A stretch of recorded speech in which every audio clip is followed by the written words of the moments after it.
The girl froze as she watched her friend being violently subdued. She didn't dare make a move, but when the man paused without taking further action, she made a risky decision, quietly reaching for the door handle to escape. Yet the moment she touched the lock, the unthinkable happened.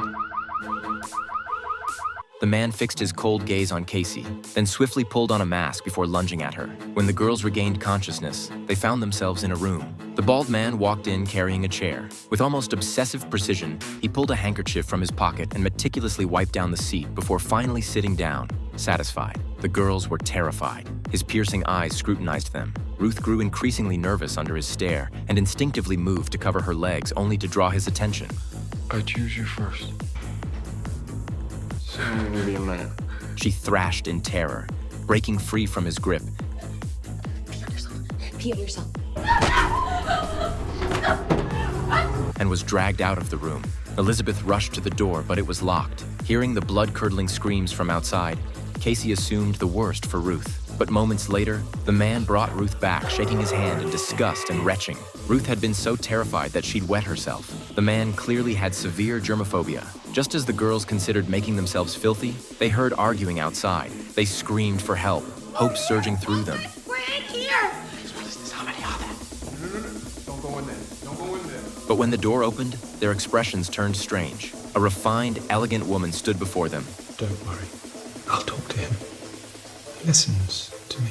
and a sense of dread crept in. Was the man role-playing? His personas grew increasingly bizarre. That evening, he appeared in different clothes, sitting at the doorway like a simpleton. My name's Hedwig.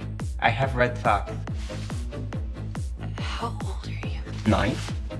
Casey finally understood this wasn't role-playing. It was dissociative identity disorder. The man was cycling through different personalities. What they didn't know was that he harbored 23 distinct personalities, each bringing its own mindset and physical capabilities. This time, a childlike personality emerged. Casey quickly tried to manipulate him, coaxing the boy inside and attempting to persuade him to let them go.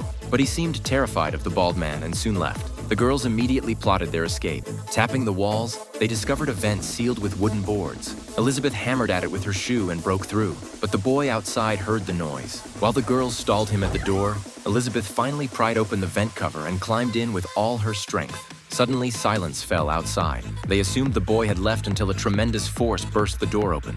The child had switched back to the germophobic man.